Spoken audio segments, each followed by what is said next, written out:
Hey, this is Jeff Mantas from Venom. I'm the founder member and the guitarist and the songwriter of all those early songs that you hear. And I'm back on the Tampa Morgue to deliver some more of the good stuff for you. Okay? Keep your ears peeled. It's going to be good.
What's up? This is Tony, and you're listening to the Tampa Morgue, Season 3, Episode 146. And as always, from his studio deep in the bowels of Tampa Bay, Florida, Mr. Ed Webb. What is up, Webb?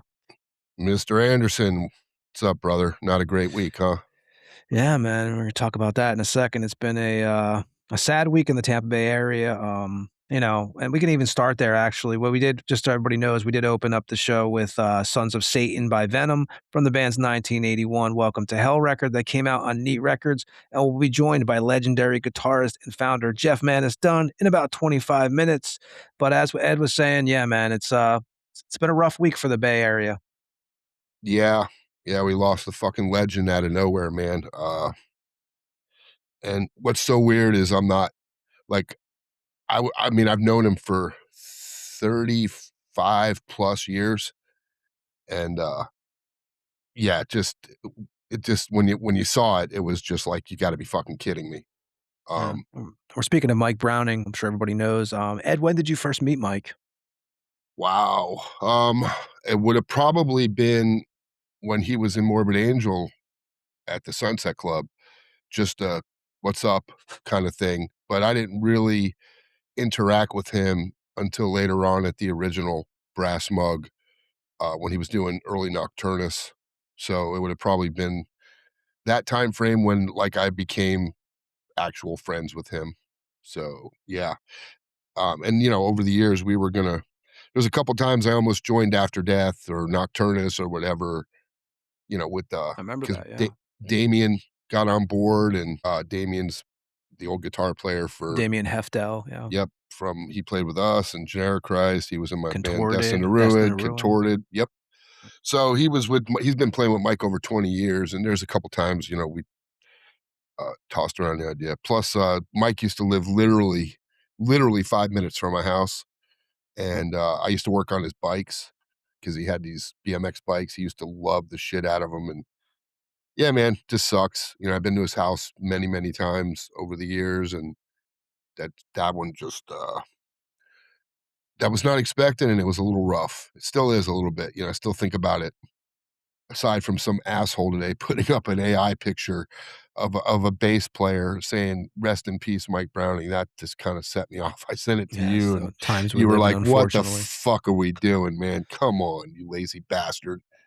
But This yeah, it But you sucks. actually, me and you were talking after, I was away with my family, but of course this happened during that time period. I gave Ed a buzz that night, of course, because, we're all in shock. And Ed, we were talking even about the old storage unit days. Yeah, man. Like, there's a video that from way back then where it shows Morbid Angel jamming, where Dave, Vincent, and Trey are standing outside, and you can see poor Pete in there sweating his balls off because back then we had no AC. And turn the camera, and there's Mike Browning in his old school Oakley Pilot Yeah. glasses, and I was there that day. I saw that. I remember that.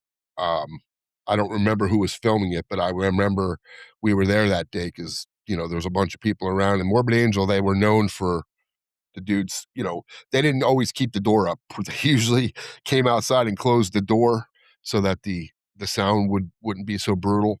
And they And let Ed, poor for Pete people in who there. don't know, because talked about it several times on this show through the last few years, but who were some of the bands, that Well, you, Browning was in Asheron at that and time. we're talking about the storage unit here. Who was that? Oh, The People storage unit where Ed was Storage. at? Yeah, Yeah, it People was Storage. People Storage. It's literally like smack dab in the middle of where if you were going to where the new Orpheum is and the new Brass Mug.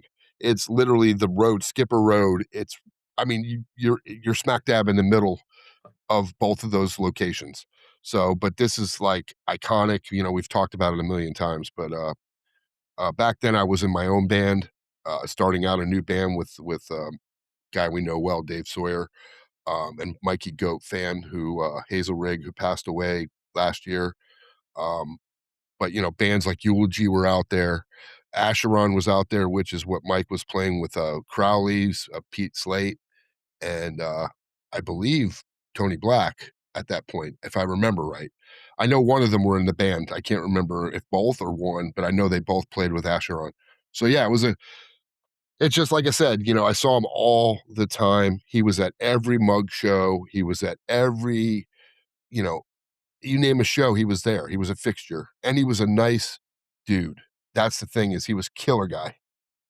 I met Mike in around 95, and like Ed said, he was always a cool dude, and actually me and Ed just saw him, which is, it's just so much to this whole thing, but me and Ed just saw him at the Tampa Bay Metal Museum in May, and I had a great conversation with him, and Ed actually had a conversation with him too for a while, right, Ed? Yeah, we talked for almost 45 minutes, which usually we talk maybe 10, 15 minutes, whatever. But we talked. I mean, we talked about getting him on the show. He was going to Yeah, come he was gonna on. come on. He was dealing with some stuff. And yeah, it's just crazy that how quick, you know, somebody's gone in the blink of an eye, and when it's unexpected, you just like shit, man. So yeah, it sucked. I remember, Sucks. the Venom days, like, we talk about this club Venom, and that was in St. Petersburg that I used to book all the shows at. Mike used to hang out there. Obviously, Nocturnus played there, Lisa the Wolf, After Death. It's about After Death. I mean, that's what we mentioned. Damien Heftel, Belial, who was with Lethal Prayer, Brian Nayade Hip. Masheron, Brian Hip, Daniel Tucker, who was an Obituary at one time. Yeah, Nocturnal on he's keyboards. had pretty much, if you think about musicians, he has had the who's who of people play with him over the years. And Yeah. Rex, respectfully so, man. I mean, you got there are people to this day who say Abominations is the best Morbid Angel. Oh, yeah, So, we hear it on and this the show demos sometimes, whether I and mean, Incubus, people forget about that band, but Gino Incubus. Marino and Sterling, Yep, Scarborough, right? yep. Uh, Uh, and that actually led to the Nocturnus. You had Mike and Gino leaving, and then Nocturnus is there. Correct. Yep. They went a different direction completely than Incubus. If you listen to the Incubus demo, you wonder how did you get Nocturnus from that? It's strange, right? But it Yeah. not that Weird. was what made Nocturnus great, The is they were Key so record, we were different. talking about that the other day, man. Yeah. It's a classic record. I mean, Morbid Angel, you had, like you said, Abomination. You know, I always Go ahead. asked him when he sang, because his vocals, into the lake of, how he was kind of chopped up. And I always asked him, he goes, well, I sang it how I drum it, like how I do it live, because it would be stupid for me to do it all perfect. And then when I play, it sounds chopped up. He goes, I just sing it how I sing it when I play. And I was like, I never thought of it like that. Some people will make something so perfect. And then when you hear it, you're like, what is that? You know what I mean? But he kept it to exactly how he does it when he does it live. And I always thought that was like pretty killer, because as a vocalist, you want to do the best you can on the record, right? You want to make it sound the best you can, but he kept it true. And you know, that's what made him a legend, man. And Mike did the Doomslow record with us in 2015, the Join the Cult record. Anybody who hasn't heard that, you go back, he was on that record. We played with Mike and Nocturnus AD at Swarmfest 2 years ago. And I remember talking to Mike backstage when he was setting up his drums, man, catching up and just in good spirits. Mike Browning will definitely be missed. It's a strange thing, man, because, again, I was away this weekend or this week. And then when I found out the news, man, I have to be honest, dude, I kept on thinking about it. Like, it was just, it was kind of like, you just can't believe it, man. Even, doing this show, you're like, wow, Mike Browning's gone. Because like Ed said, Mike Browning was a huge part of that scene and a huge part of its history, and just a good guy, and thoughts out with his daughter and family and stuff like that. But yeah, Ed, like, again, It was kind of like Sean Glass. I knew him and it sucked. I've known Browning on a personal level for so long. I mean, just it feels like, if somebody says how long, I can't even remember a time when I didn't know Mike. yeah, You know what I mean? That's where, I probably knew him long. I mean, obviously I was 16 years old when I met him, or 15, 16 years old. I mean, 16 years old. I'm a fucking old as fuck. That's almost 40 years, 39 years I've known the dude. It's that's crazy. Yeah, we've played many shows with Mike, and just, definitely he's gonna be missed. And yeah, even like, me and Ed were talking, a lot of people are posting, of course, because it's Mike knew everybody. Mike was friends with everybody. Mike influenced people. I heard from Simo, from Flame, another guy who was, everybody liked Mike, and so I didn't know what to post. I really didn't post. I figured we would talk about it on here, and mention Mike, of course, and, Mike will be mentioned on here as long as we do a show, because Mike is part of the Tampa Bay history. And, for us, we cover the Tampa Bay history and just the history in general of heavy music. But, Mike will definitely be mentioned for many episodes, I'm sure. Mike, you'll definitely be missed in Tampa. And, yeah, thanks for everything, dude. This week's that was kind of, a Well, and shock to us all. to make the boot, Sam Neill died the same Yes, freaking yes, day, man. It yes. was like, come Yeah. on, man, what are we doing here? You're taking the wrong people.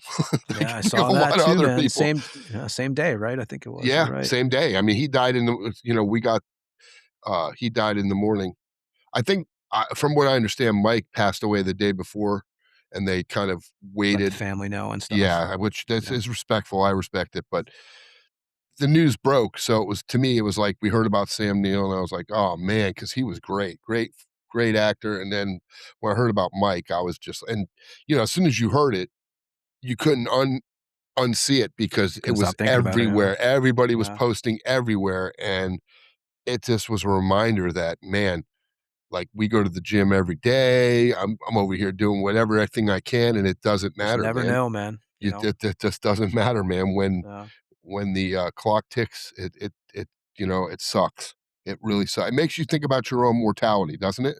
Yeah, and and your friends who are, about our ages and stuff, you just never know, and, it actually led us to doing the show today because this is supposed to be next week's show, so everyone's getting kind of a bonus episode because we have Eric from Zorn coming on next week, but we figured, "Hey, let's come on today, we'll talk about Mike a little bit," and then, we got Jeff Mantas joining us, of course, which is, always awesome, and I figured a good episode for, to talk about Mike with Jeff coming on too, so, He was a you big know Venom fan, huge and, Venom fan.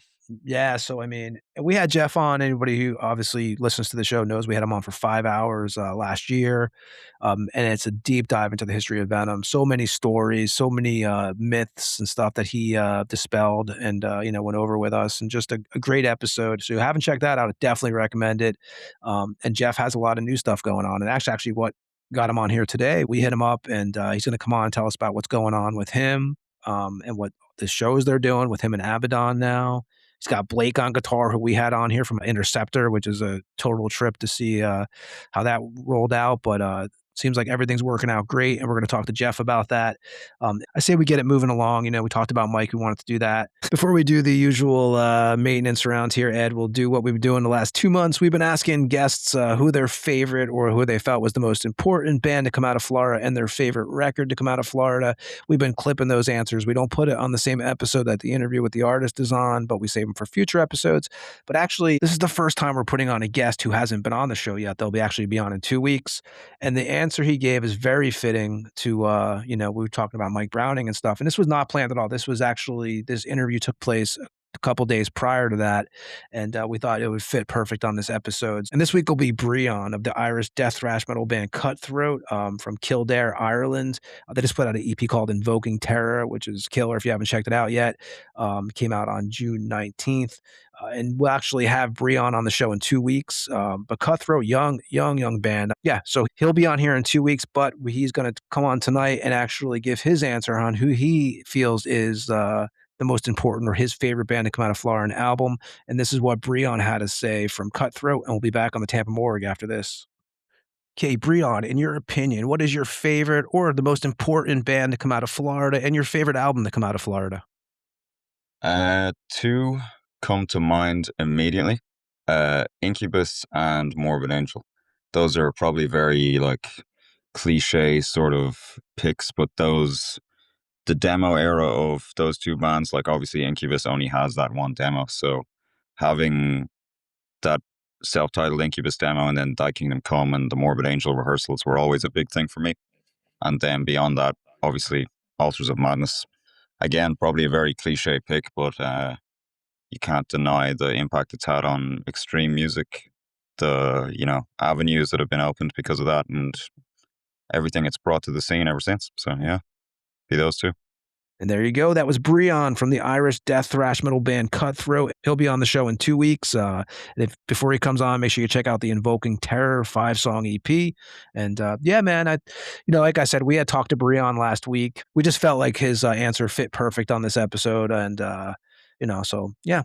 And Ed, unless you have anything else, man, I say we do the usual stuff. We'll do the promos and the releases and shows, and then we'll get to Mr. Mantas. I can't wait to hear what this dude's got to say. So let's do it. Yeah. Yeah, I always appreciate Jeff, man. He's totally down to earth, and I mean, again, who doesn't have the Jeff Mantas records on their record shelves? Everybody has a Venom record, right? First one I ever bought. Yeah, first one I ever bought with my own money. And when I walked out, my mom was like, it was black metal, and she was like, "What did I just do?" Because she gave me birthday money, and I bought Hell Awaits and I bought black metal, and she was like, "What did I just do?" Probably two of the worst albums for a 14, 13-year-old kid to have, but here we are. Here we And, are. I have to ask Jeff about this tonight too, but how did neither of those records go gold? Because who do you know that does not have a copy of that who listens to this kind of music, or it's not a huge influence for them? I could not answer that question because everybody I've ever met, I've talked to more people in my life that have said black metal was one of the, when they were a younger person, was an iconic record for them. Kind of like early Slayer. It's just one of those things that you listen to it because it was raw. I mean, by today's standards, a lot of that stuff, the production is, people would hate it because of the production. But growing up, we didn't know nothing about that, or we didn't have hi-fi stereos, and so it was killer. Playing it on a boombox at full volume, you were like, yes. So yeah, I don't know many people who did not have at least the first 4 Venom records. Yeah. In a tape fashion or record or whatever, or even on CD later. I don't know many people who did not have them. So yeah, I would love to know that. Yeah, we'll have to try to find that out. And, and I mean, again, Venom basically influenced pretty much 99.9% of the bands that come on this show. So we'll do the Nasty Ronnie promo. Then we're going to play some Venom. We're going to play School Days, actually, from the Prime Evil record, which is Tony Dolan, which I always dug his vocals a lot, man. That came out on Under One Flag in 1989. And we'll do that. We'll do releases, and then we'll get the shows, and then we'll get Jeff Mantas on the show. What do you think? Let's do it.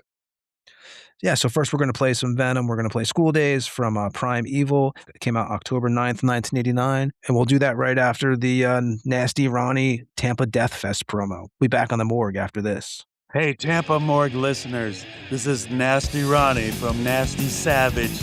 And I got to tell you, the Tampa Death Fest is coming Friday and Saturday, September 4th and 5th at the Brass Mug in Tampa. You don't want to miss. All these bands are going to be there. It's going to be off the chain. Pioneers ourselves are going to be there. Nasty Savage creating the mayhem at the Brass Mug. And you can get tickets online at ticketbud.com. And it's all put on by Tampa Metal Scene. These guys are kicking ass for you. Come out and support this and see the next generation of death metal bands that are taking on the world. Tampa Death Fest. Don't miss it. Be there.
It's like a glove. Get him down!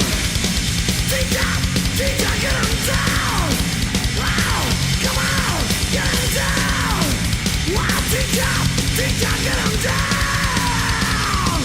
Wow! School days, teacher taught me everything. School days, 1 and 1 is 2. School days, when I heard the school bell ring. School days, there's nothing she won't do. Sees how hard it gets when she lifts up her dress. She licks her lips and says, now put it to the test. She goes down faster than a sinking ship at sea. I don't need rescued cause she's going down on me. Going down! Wow, teacher's going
sin. School days, this taught me everything. School days, when it one is two. School days, when I heard that school bell ring. School days, never as you will do. School days, school days, come on you fucking bitch. School days, come on, let me see ya. School days, come on, you fucking fat-balled bitch, get your tits over the fucking lads.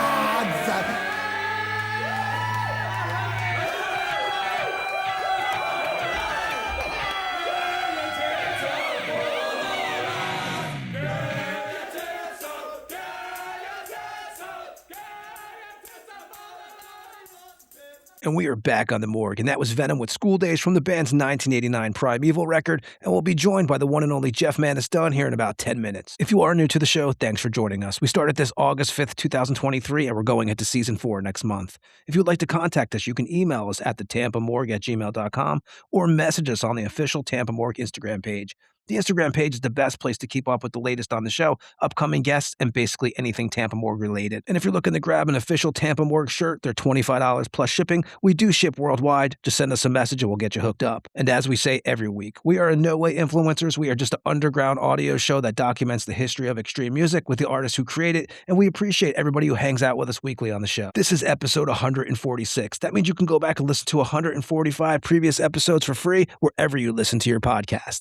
And for those who are keeping track, next week we'll be joined by Eric from Philadelphia Zorn. And then the week after that, we'll be joined by Breon of the band Cutthroat out of Ireland. And of course, you can go back and listen to past interviews with artists like Olav of the band Nedgrav out of Norway, Marcus E. Norman of Bewitched and Naglfar, Eat the Decay out of Texas, Jimmy and Travis of Deathless, Andy LaRock and Pete Black of Lex Legion and King Diamond, Sisipian out of Lithuania, Transylvania out of Austria, Blood Serpent out of Vietnam, Jan and Marco of Witching Hour, Panzer Kampfwagen of Possession out of Belgium, Jesse Jolly of Malevolent Creation, Ronnie Palmer of Malevolent Creation and Blood Messiah.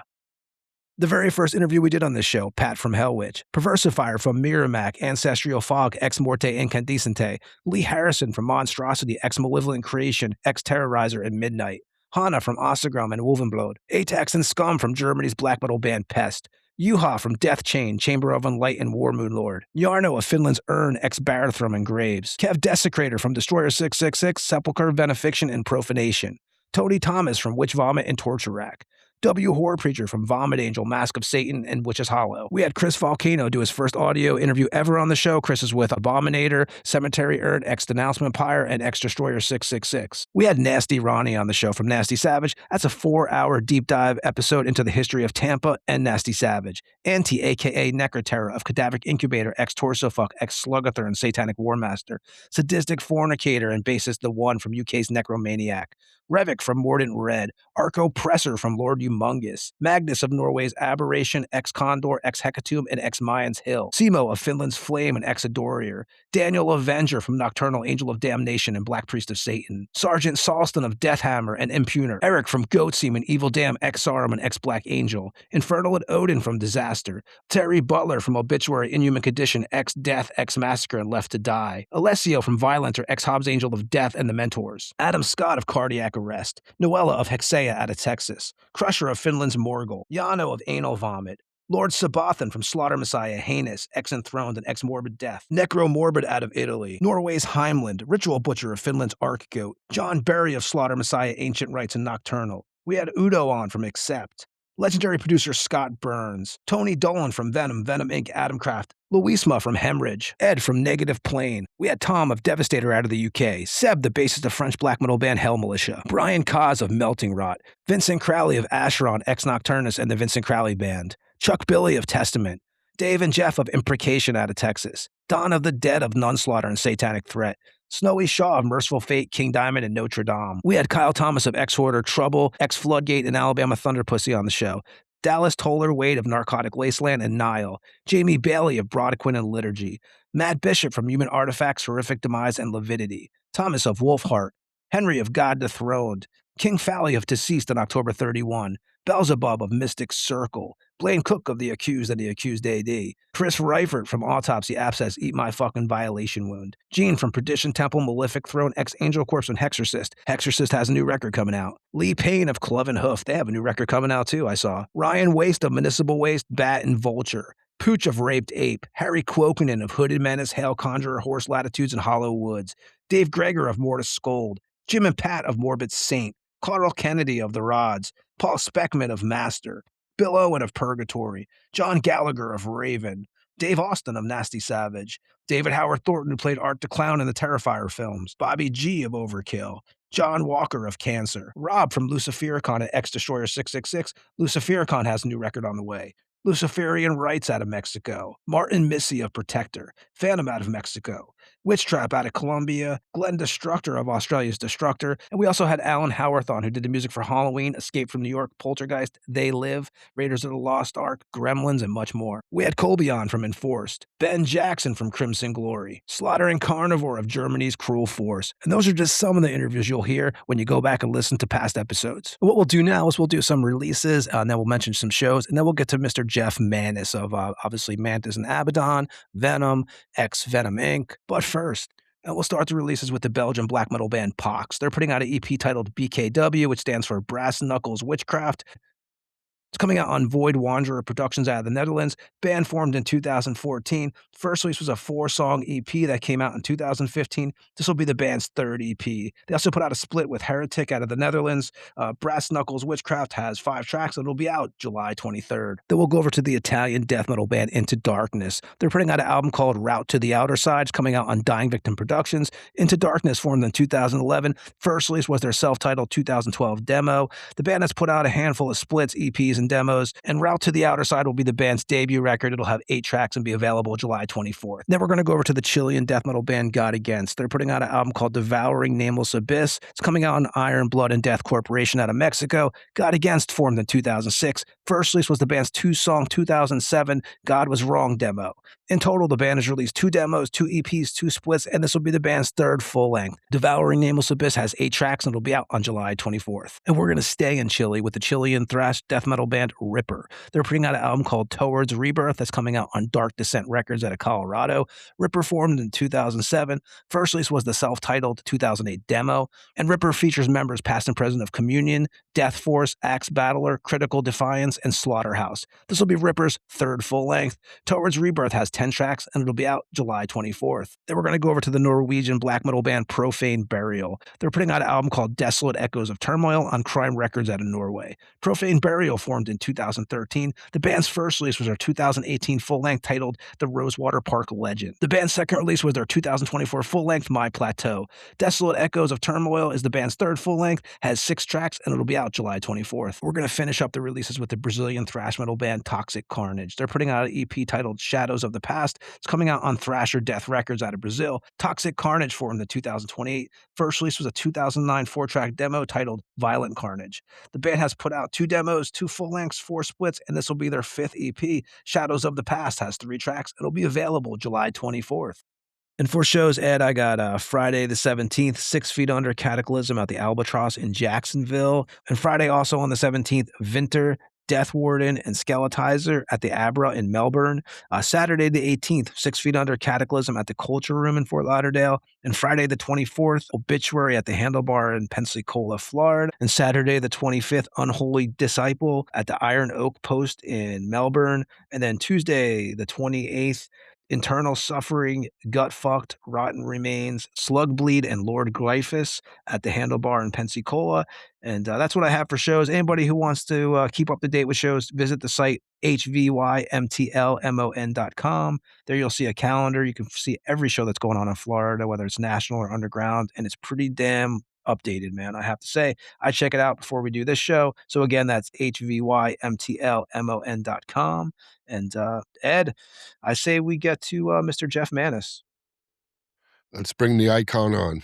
Let's get him on. And before we get Jeff on, we're going to play some Venom. We're going to play Witching Hour off the Welcome to Hell record that came out on Neat Records December 1st, 1981. And we'll be back on the Tampa Morgue with Mantas after this. What's up, guys? This is Ed from the Morgue. And if you're like Tony and I and dedicated to working out, and you're from Tampa or will be visiting Tampa, I'm going to let you in on the best kept secret gym in the area, Tampa Family Fitness on the corner of Bears and Florida Avenue.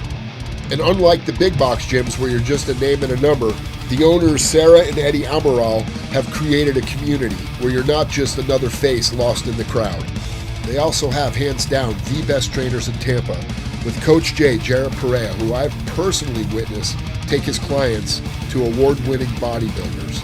Not to mention this dude is an absolute beast himself. So if you want to get in the best shape of your life, this is definitely the place to do it, and these are the people to do it with.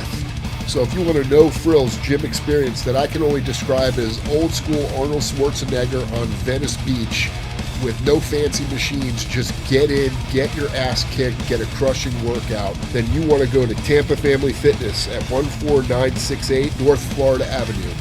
And if you're a band that's traveling to Tampa and playing the Orpheum or the Brass Mug, this is literally less than a 5-minute drive from either location. There's a QR code on the door. Just scan it, pay $10, and you're good to go for the whole day. Or if you're in Tampa and you want to see what all the hype's about, stop in and get a day pass. And make sure you tell them Ed sent you from the Tampa Morgue. Hello, Tampa Bay Morgue listeners. This is Joe from Circle Rehearsal Studio, Tampa Bay's rehearsal giant with 33 years of service. We know what you need to rock. Large, clean, quiet, cool, smoke-free, isolated rooms with the best gear at a musician-friendly price of $25 an hour. Professional, courteous, easygoing environment. Recently upgraded and remodeled with top-quality gear, Marshall, Ampeg, Pearl, Tampa, JBL, Yamaha, PBB, and more.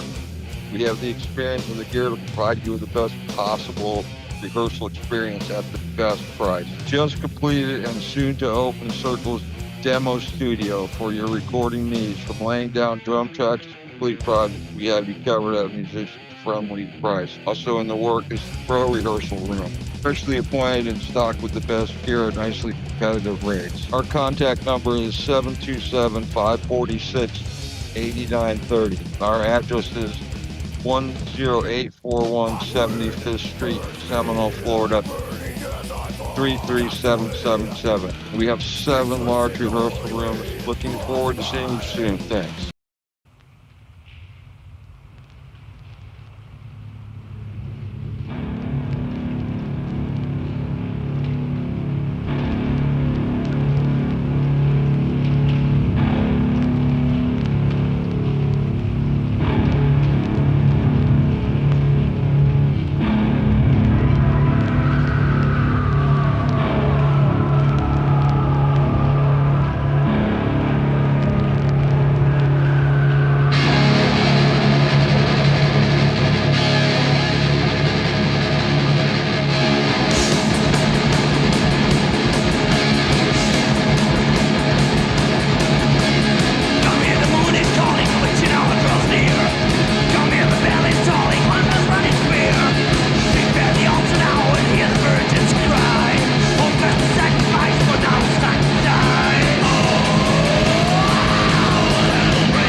That was Venom with the track Witching Hour off the band's 1981 Welcome to Hell record, and we are joined by legendary guitarist, the one and only Jeff Mantas Dunn. How you doing, dude?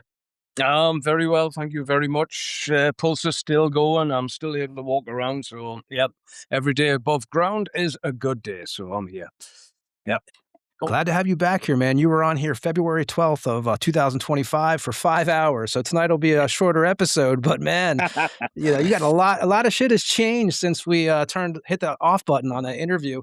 And I'm going to start out with the basics at first. The most important part, man, is, obviously everything's good with the health. Yeah, everything's okay at the moment.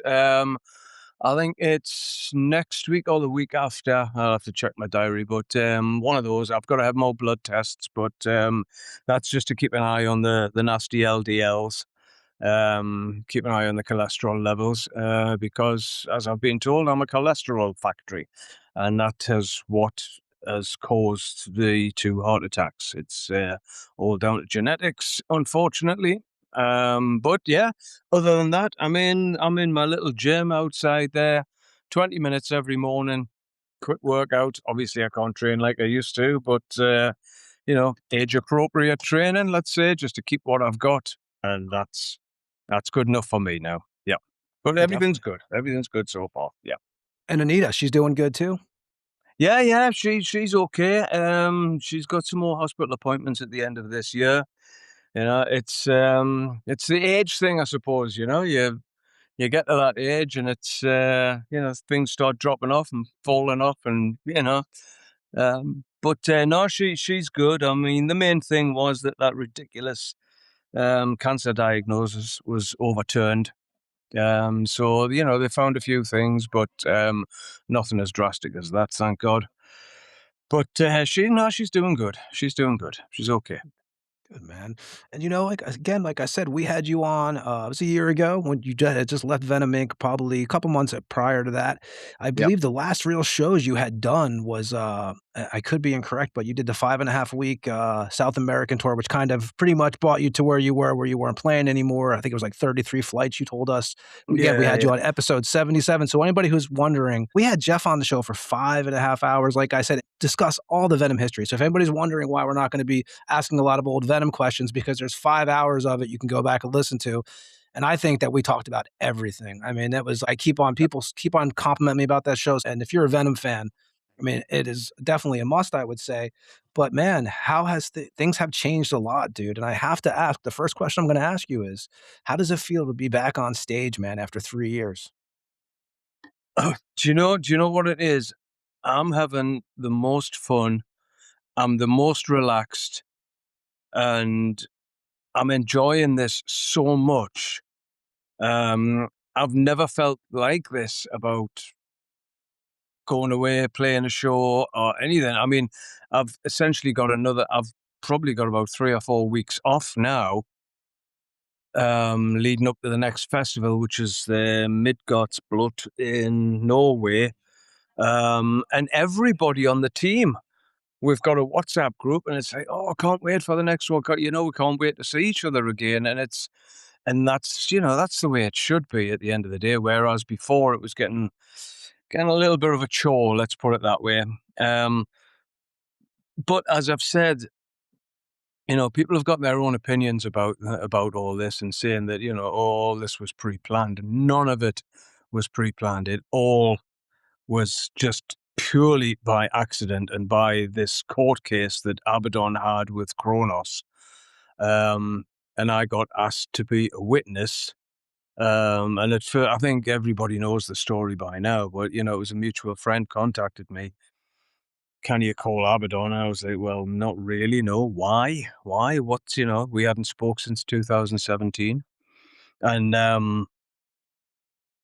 so he told me what was going on. I was like, well, I don't really want to get involved in this, It's like, it was down about logos and things like that, I mean, the ridiculous thing is, if you look on the back of Welcome to Hell and Black Metal, it still says all artwork by Venom, and it says, the songs are Land Dunbray, and I mean, if we want to get really pedantic about it, I mean, the songwriting credits weren't Land Dunbray, I mean, the only song that Kronos had on Welcome to Hell, the full song, was Sons of Satan.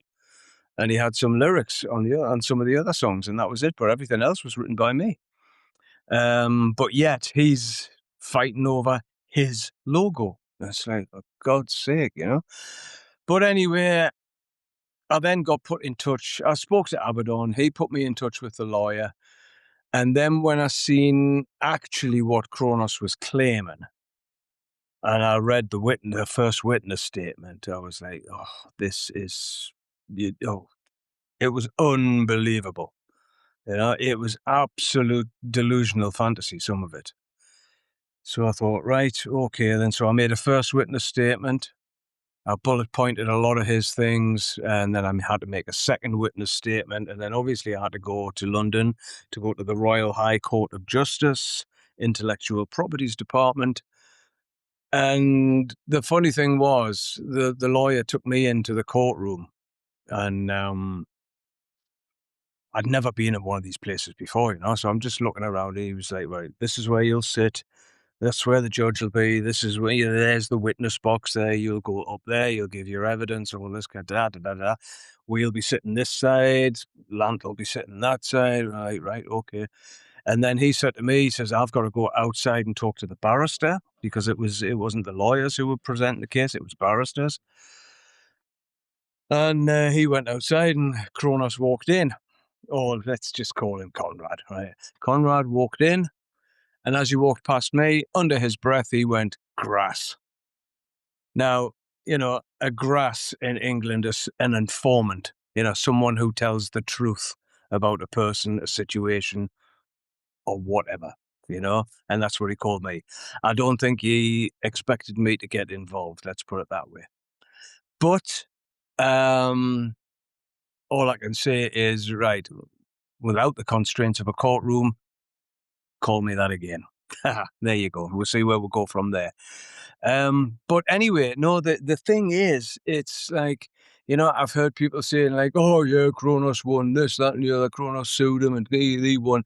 None of that happened, right? It was a simple case of Kronos got what he wanted, Abaddon got what he wanted, right? And it's now legally decreed by the Royal High Court of Justice Intellectual Properties Department that Abaddon is the owner of the copyright and the author of the original Venom logo, the logo from the Welcome to Hell album.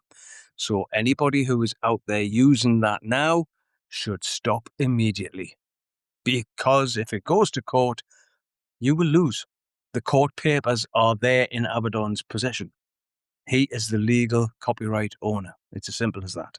And when you're walking into there, is it like, you know, you think back, was there a second where you think back to when you guys are young, hanging out, jamming, and hanging out in Mute Studios? And how the fuck do we get here?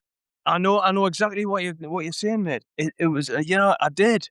You know, it was like, what the fuck are we doing here? You know, it's ridiculous, you know, that all for one, one for all attitude that we had in the early days. And then, you know, all of a sudden we're fighting over logos. It's like, my God. And even the fight over the logo is absolutely ridiculous, because the black metal logo, anybody with half a brain cell in their head can see that the black metal logo is a derivative of the original Venom logo on Welcome to Hell. The only difference is it's spiky. It's got points on it. You know, so how the hell has that got its own copyright over? I don't get it. But anyway, that's what's been decreed. So, you know, my thought straight away was like, okay, then I'll just make a few changes to the Metallica logo and I'll go and fucking make some t-shirts. Fuck me. How quick would I end up in court? You know, It's like, it's crazy. It is. But anyway, Abaddon is the legal owner of the copyright of that particular logo. And that is the logo that we're using. People have asked about the name. It's like, I'm not going to stand here and go, this is Venom. Abaddon's got a different approach to it, which I kind of agree with, because I said this to Kronos when I gave him permission to use the Venom name in the first place. And that is, if there are two originals involved, then yes, there's a right to call it Venom in some way, shape or form. Now, I'm the founder member. If there's a co-founder, it's Abaddon, because Kronos was the last member to join, and a lot of that material was written before he joined the band. And then when myself and Abaddon were speaking. Obviously, any band who's got a legacy behind them like we have, you'll go back and you'll reminisce and all this kind of stuff. And we were just sitting in this Airbnb in London before the court case. And, Abaddon said to me, he says, I don't know about you, he says, but there's probably no reason why we shouldn't do something together. And I was like, yeah, Never gave it a second thought after that, to be brutally honest, and that is the honest truth. And anything that I'm saying now about, how this came around, or if there's going to be more questions involving the previous band or anything like that, I can guarantee you I'll tell the truth, because I've stood up in that court, swore an oath to tell the truth, and I would go back into that court and say the same things as I'm going to say on air right now. So anyway, the thing had come around. I was supposed to go back to Japan to do the Mantas Japan project that I've got with Mirai and Gezal and all those Japanese dudes over there. But the second heart attack, I couldn't go. So the Japanese got back in touch. Do you want to come over now? How's your health? I says, I've just got to be cleared for travel. See the cardiologist. Boom, that was it. So I was cleared for travel. So I had another meeting with the Japanese promoters, and I said, how would it be if Abaddon came over and played a few songs? And straight away they were like, really? Really? They didn't expect anything like that. I said, well, look, there's nothing guaranteed, but I'll ask. So I asked him, and yes, he came over. And this is November 30th, right? 2025. You guys did this. Yes, that's the one. Yeah, that's the one. Tiny little club in Shinjuku. Packed, absolutely rammed to the rafters. It was great. And do you know, before I go any further, the funny thing was, Abaddon came on for the encore. Played Welcome to Hell, Countess Bathory, and I think it was In League with Satan, I think. Anyway, we kicked off with Welcome to Hell. I kicked into the riff. And soon as he came in, it was weird. It really was weird. I got goosebumps. And I was thinking, fuck, this is fucking Venom. This sounds like fucking Venom. This sounds like what we were when we were fucking kids. Feel like 30 years younger again. Like, wow, it was so fucking weird that I don't know, call it chemistry, call it whatever you want, And he said the same thing to me, and I was like, that was just bizarre. Now, in the meantime of all this, Oliver Weinsheimer got in touch before I was due to go to Japan, and he said it was just a general, how are you doing? How's your health and all this kind of stuff? And I was like, yeah, I'm okay, And then he sent me a message going, I've got a crazy idea. I was like, yeah, whatever. Fucking Venom reunion. And he was like, no, I think we can do it. I think we can do it. And I was like, no, I think we can't. We can't. It's like, because Abaddon's fighting with Kronos in court. It was like, okay. So I said to Oliver, I says, look, this is not going to happen. We did try. The lawyers tried, and I tried. I tried to make contact yet again. And it was like, it's not worth my time, was the answer that I got back eventually. And so I says, well, why don't we just do a celebration? It doesn't have to be a headline slot. We'll just do a celebration of Venom's music. It's the 45th anniversary of Welcome to Hell. Let's do that celebration.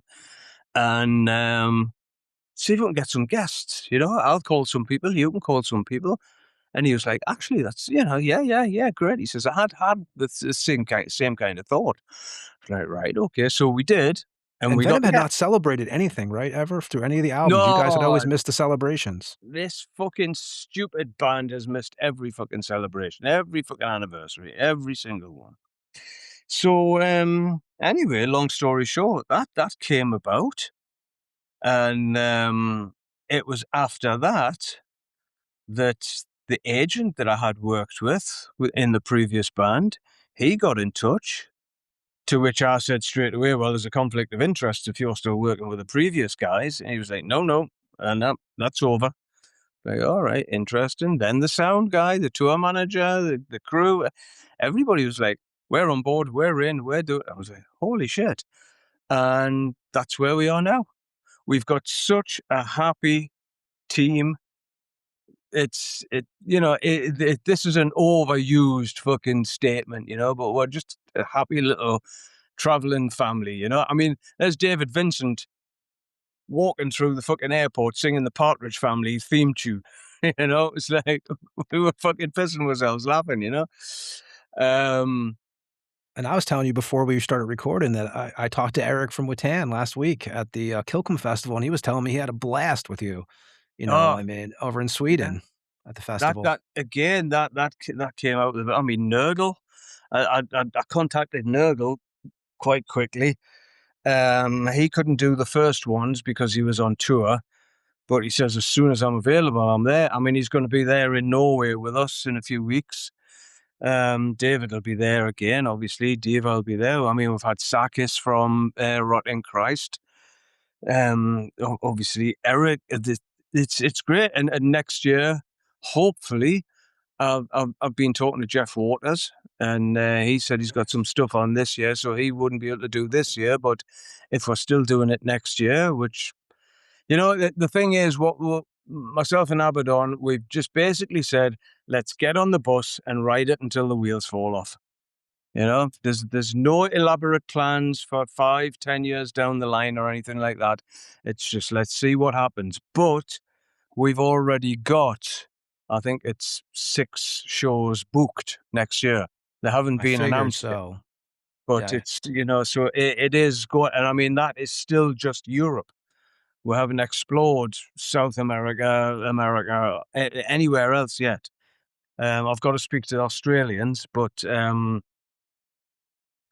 know, the offers are coming in. We've had offers from China and Singapore as well, but, you know, I'm just handing everything over to the agent, you know, and letting him deal with it. There is a show next year that I really, really want to do. I'm not going to mention what it is, but it's a very historic show for us. It's a legacy show.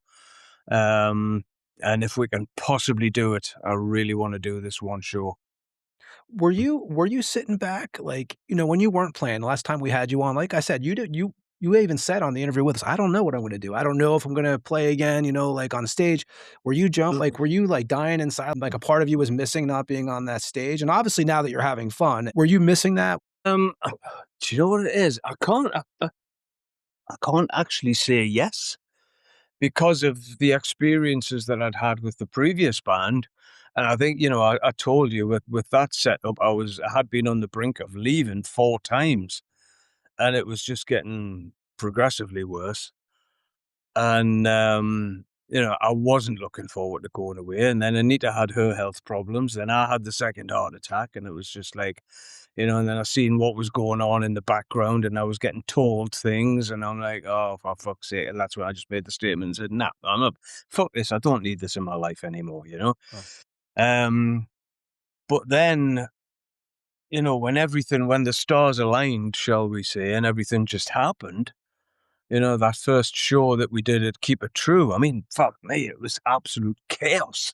It really was. It was chaotic because, you know, everybody just turned up. We had one rehearsal the day before the show and then just blindly went into it. And you were friends with Oliver, right, from Keep It True? Like, you What was that, sorry? you were friends with Oliver, right, from Keep It True? Oh, That's how yeah. I've known Oliver for a long time, yeah. Known him for a hell of a long time. But, you know, getting past all that, all the chaos and everything, and then getting these other shows booked, and then getting the news that we've got Grass Pop, and I was like, what? And I was Yeah. like, holy shit. It's like, you know, and it was like, well, they're not going to take you if the interest isn't there, you know? And I was like, right, well, okay then. And that's when we said, let's just forge ahead, see what happens. And then, you know, we said, right, if we're going to do it, I'm not going to go in and look like a fucking rehearsal or a club band. It's like, let's do what Venom was supposed to do, or at least try and do something close until, you know, there is such time where the finance allows it to go a little bit more over the top, you know? But, you know, it's just dressing the stage, I suppose, you know, the backdrops, the side drops, everything like that. Just make it look good. The kabuki thing at the front, the curtain drop, all that kind of thing, you know? And it's like, it just all adds to the event, you know? And plus you guys have, you know, we had him on the show, actually, episode 66. You guys got Blake, who we had on before we had you on the show. I believe we were his probably the first, band interview, maybe the second, I don't even know. And then I'm sitting there and I'm watching something, and there's fucking Blake on stage with Jeff Mantas, and I was like, I called up Ed actually, and I was like, dude, and Ed was on tour with Monstrosity, and he gets a hold of me. He's like, yeah, everybody's talking about it on the bus. How did Blake get involved? Because I mean, you couldn't find a more perfect fit, right? This guy, Oh, I mean, and the voice, I mean, it works. The attitude and stage presence. I'll tell you one quick story. The last show that we did, we went back on for the encore, and the song we opened up with was Bloodlust. And Abaddon said to me after the show, he says, you know what it is? He said, I'm sitting fucking playing, and I just looked over the cymbals down the drum riser, and I seen this kid down the front, doing the fucking windmill thing with his hair and all that. And it was just like, he says, it was fucking deja vu. It was right back to doing that Bloodlust fucking video, that we did years ago. I'm like, fuck it out. But it was when we decided to get just guest vocalists in, and obviously Tom Warrior and Tom Angel from Sodom, they were, high up the list, as was Schmear. And then one day Oliver sent me this video, and he just says, check this guy out, and it was the Metal Death video. And their videos even look like it's from the 80s, right? They have the whole... Oh, fucking hell. I the whole watched this method. thing. I was just like, fucking hell, And actually, Anita was sitting beside me. And I mean, Anita's been with me since the early, I mean, before Conrad joined the band. Her best friend introduced me to Conrad. That's how the association with her goes. And she's sitting watching TV, and I'm watching this thing on my phone, and she went, what the fuck's that? And I went, she went, is that Conrad? And I was like, no. I says, look, and she was like, who the hell's that? And then we found out he was 21-year-old. I'm like, oh, for fuck's sake. He's been playing guitar since he was 6, if I remember correctly, too. Oh, It's fucking crazy, I mean... Or 6th grade, I think, actually. Well, I tell you what, whenever he's been doing it since, fucking everybody in the Venom camp, fans and band and crew and everybody, they love him to bits. They're just saying it's the best thing that's happened to Venom for a long fucking time. When did you first talk to him? Does he come out forward to jam with you first? You have to or are you pretty much sold from seeing the videos and stuff? No, I mean, I seen the video and I contacted Oliver straight away. I sent the video to Abaddon, and he just laughed. He was like, fucking hell. And so I said to Oliver, I says, so how are we going to do this? I says, because, the guests who we had booked, they were all asking for a day rehearsal before the show. So there was a rehearsal place booked in Germany. And I says, well, look, I'll get in touch with Blake. I'll talk to him. I'll send him the set list. I'll go through any parts that he needs to go through. I'll send him all the lyrics or fucking whatever he needs. And then we can have a rehearsal, the day before the show. And that's all we did. We had one rehearsal before the show. He came in, he fucking nailed everything straight through. We'd never played before. He just fucking, was like, right, okay, we're going to do this track, we're going to do that track, whatever. He's like, yeah, cool. And bang, straight through. There was no reruns, there was nothing, there was no, well, that bit was a bit, I mean, there's certain parts where he's said to me, like, okay, then what's going on here? I'd like to do something along this with it or whatever, and he's a total pro. He really, I've got nothing but praise for the kid.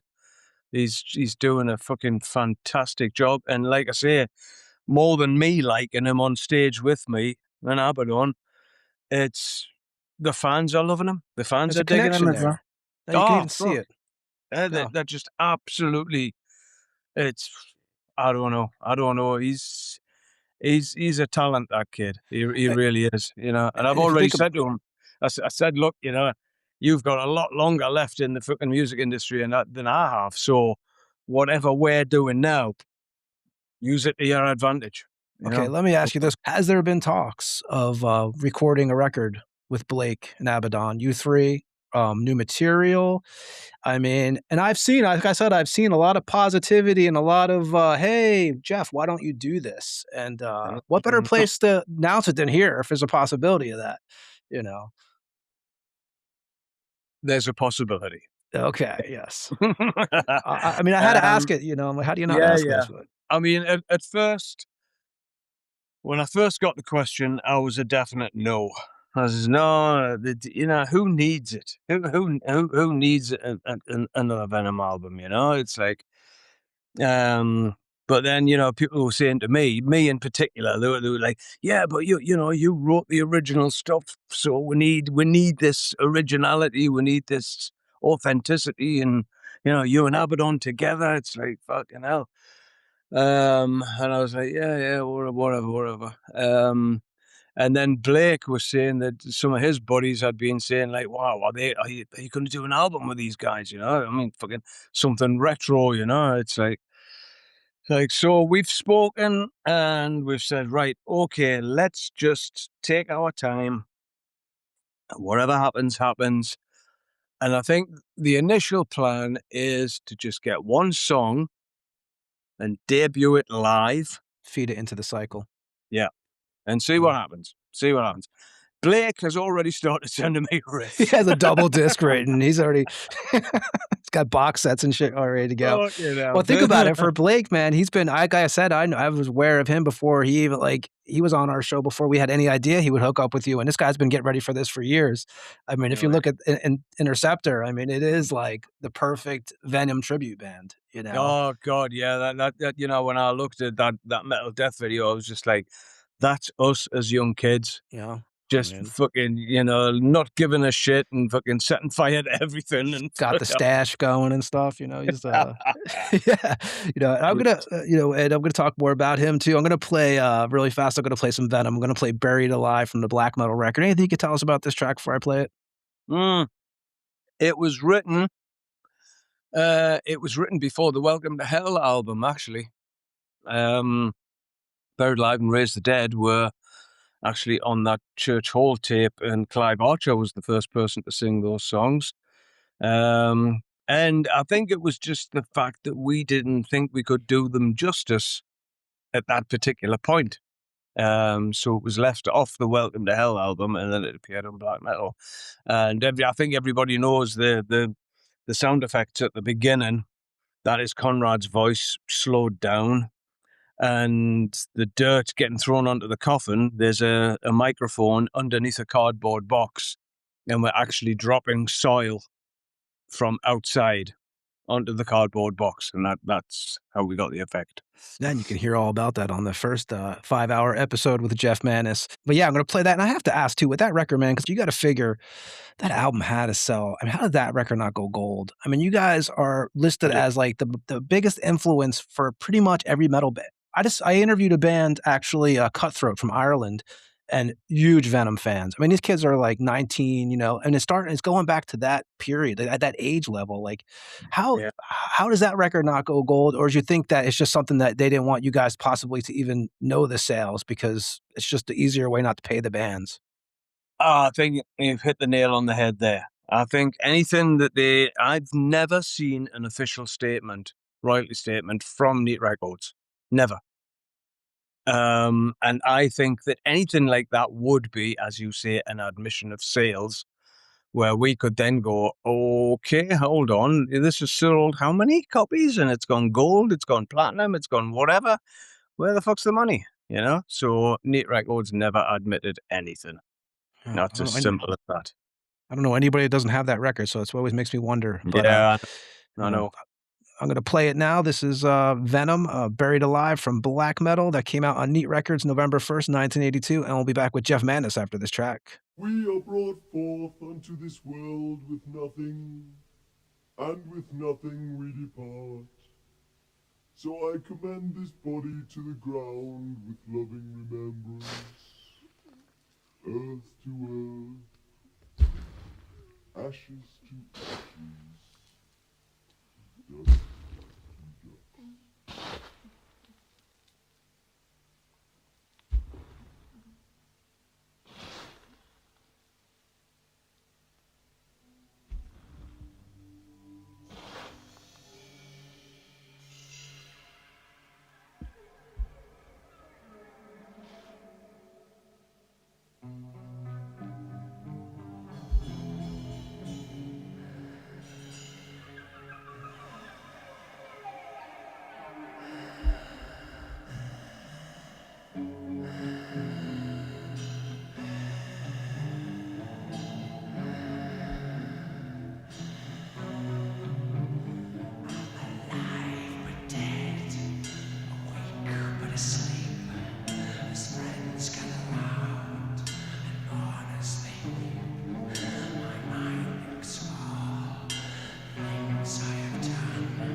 to me, or is it just a dream?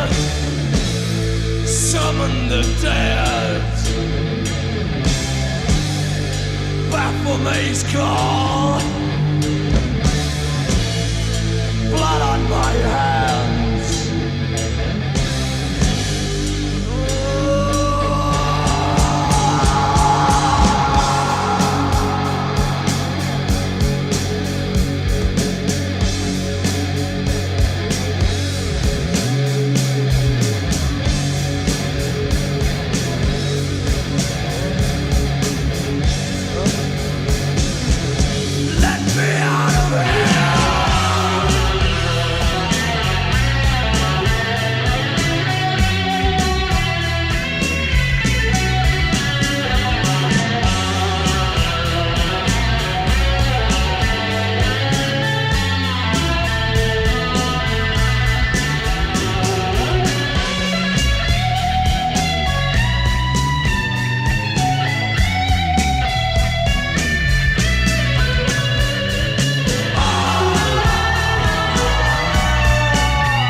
And that was Venom with Buried Alive. How many represses of that record has been done too, man? I mean, Oh, God. I mean, I don't even know. Like, there's a friend of mine in Switzerland, huge Venom collector, and his house is a shrine to Venom. It's like a Venom museum. It's unbelievable.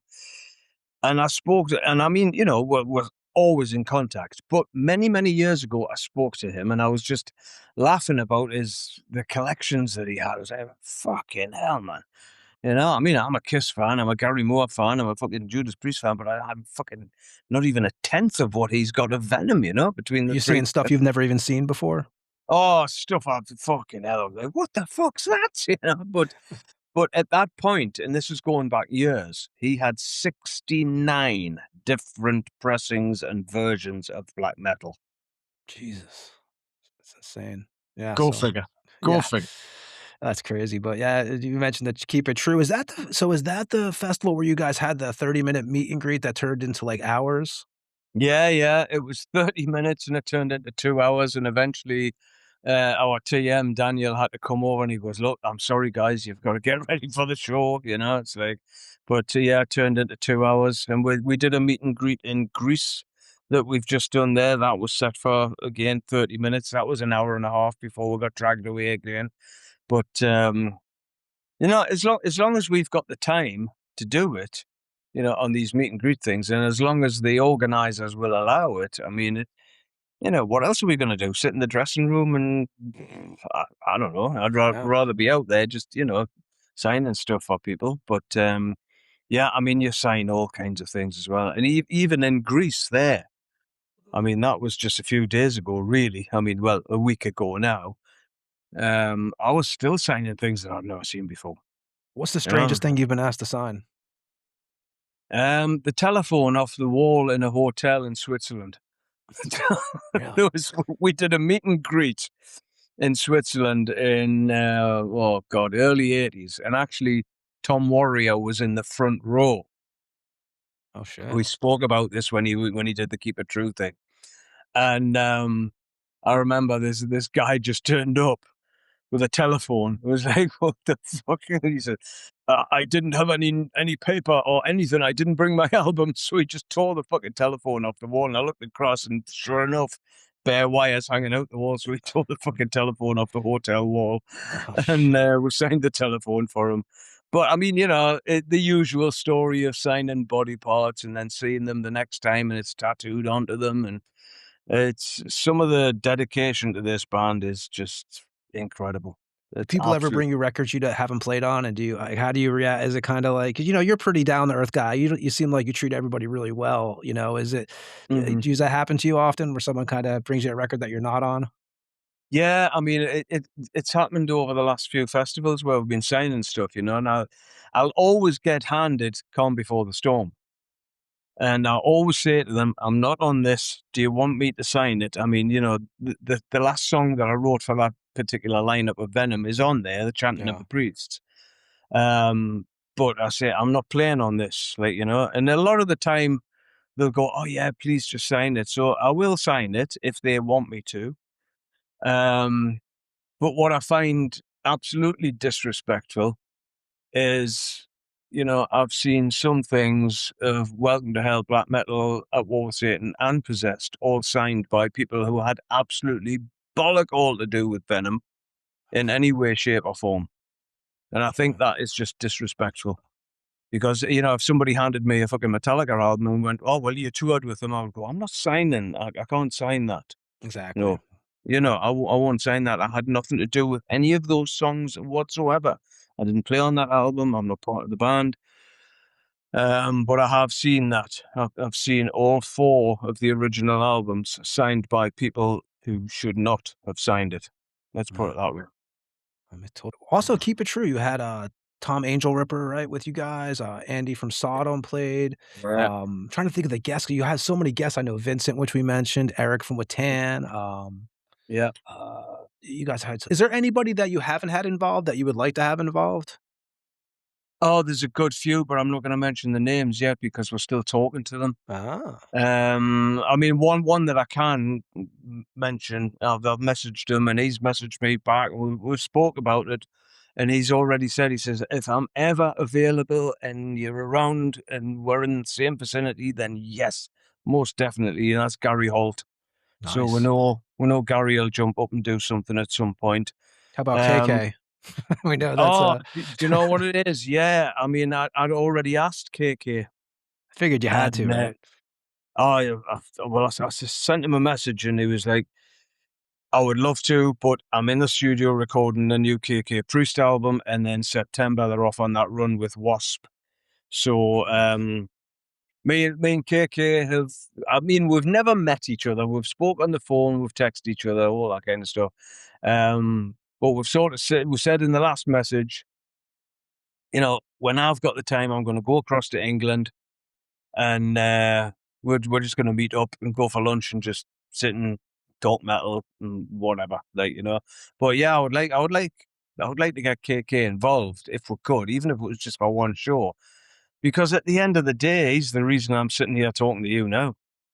I've always said that, and I'll always say it. He's the reason I walked out of that concert hall and bought the flying V and everything else. And I remember our conversation last time. We had talked about, obviously, KK, and then of course we talked about Hotter Than Hell from '74 was your first record, your first tape when Yeah. you were a kid and stuff. And of course, I thought of you actually when Ace passed away, man. So I know you're a big, you got the Ace Frehley tattoos. You're, obviously everybody who knows you knows your loyalty to the band. Actually, they can't see you right now, but you have a Kiss shirt on.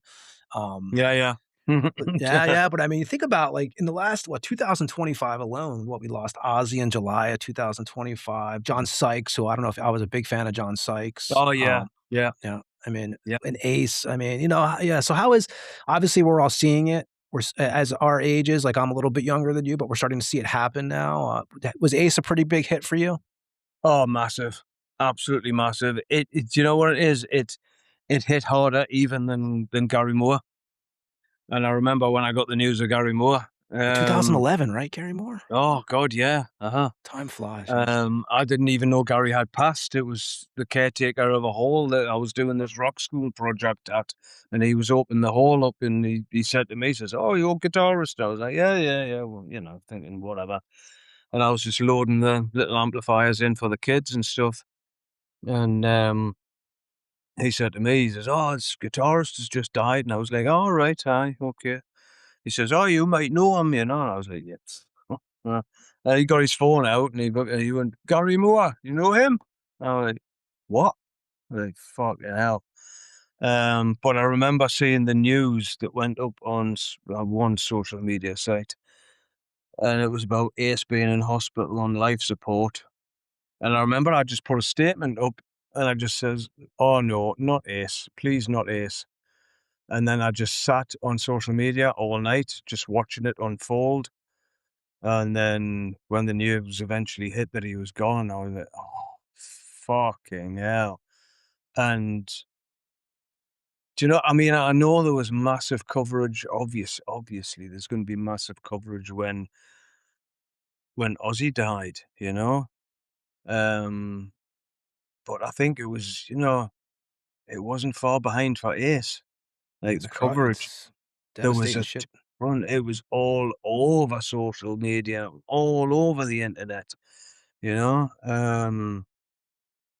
And then I was watching that.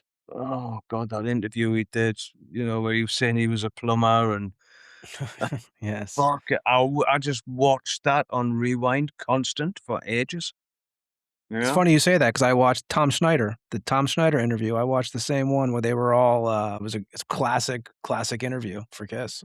Yeah. You know, There was just a massive blow. This was a massive blow. yeah, But definitely. there'll never be another one. There'll never be another Ace, really. Never. Yeah, it's just, I always wonder, I think we talked about it too last time you were on, you always kind of wonder now, we grew up kind of where there was the, quote, rock stars or we had all these Angus Young or whoever, Eddie Van Halen, the list goes Yeah. on, and I always wonder now, man, maybe we're just missing it because we're older, maybe maybe there is, that's where the kids like Blake, you kind of hope that they kind of, bleed through because that's you need those kind of people, you need the personalities, I think, and that's Oh yeah. a Yeah. huge thing, like I mentioned to you earlier, the production of what I've seen from what you guys have done. I have not seen it live yet. I'm hoping that somehow you guys wind up either over here in Lithuania or in Tampa when I'm there. But Mm-hmm. the production's pretty steep. And you guys are doing production rehearsals and everything. Who designs that production setup? Is that you? Is that your ideas, or is there like a you and Yeah. Abaddon brainstorming? I sent a stage design to Abaddon. I says, "What about this?" And he was like, "Yeah, it looks cool. That looks great, We still haven't got exactly what we want. Let's put it that way. And that's going to be down to nothing more than finance. Um, but we've got what we can have, and it's as I said to everybody, let's aim for the stars, and if we hit the clouds, we're good. You know. So that's what we've done. But we're slowly getting up there to the stars. Let's put it that way. And then I designed the backdrop and the kabuki thing, and again sent them to Abaddon. What do you think? It looks great. And then the side drops, and then I got a load of stuff done, and we used it for Keep It True. And then when it was coming up to Grass Pop, the crew, tour manager and the agent were like, we need to get it to look better, even better than what it is now. So we're going to get some more stuff, and all that's being done. And then obviously with the risers and things that we've got. But like I say, we haven't got exactly what we want yet, but it still looks. Every time I've watched something back, I've went, "Wow, it looks Looks great. amazing. Looks great." Yeah. And the lighting designer that we've got is fucking genius. Absolute fucking genius, What's He his does name? If you want to give him credit. Mateus. You know. He does lights and pyro, so fucking great. Guys played Pit Fest too, with Yeah, Autopsy, yeah. Dark Funeral. Lord Aramon, that's another guy who is doing Yeah, of stuff with course, you. Lord Arman. He joined us in Sweden. Sweden was a great gig. It wasn't exactly a festival, it was just us. And when we got there, it was like this outdoor amphitheater thing. And oh, what a crowd! It was fucking great. We had a blast. And so much so I was in the dressing room getting changed after the show, and the TM runs in and goes, they're not leaving. They want another song. So, you know, I had to go out and get another song. Abaddon had to borrow some drumsticks because he'd thrown all his drumsticks out into the fucking audience. Blake played the last song with his fucking lighter. I 'cause he saw didn't have I saw this. I don't know if it was on his social media. Yeah, he threw out all his pics to the crowd and shit. Yeah. And he didn't have any more picks left. He'd thrown everything into the audience. So he was playing with it. I think there's a little video of him where he's actually playing with it, and then he sticks it up in the air and he switches it on. I'm like, That's, fucking hell.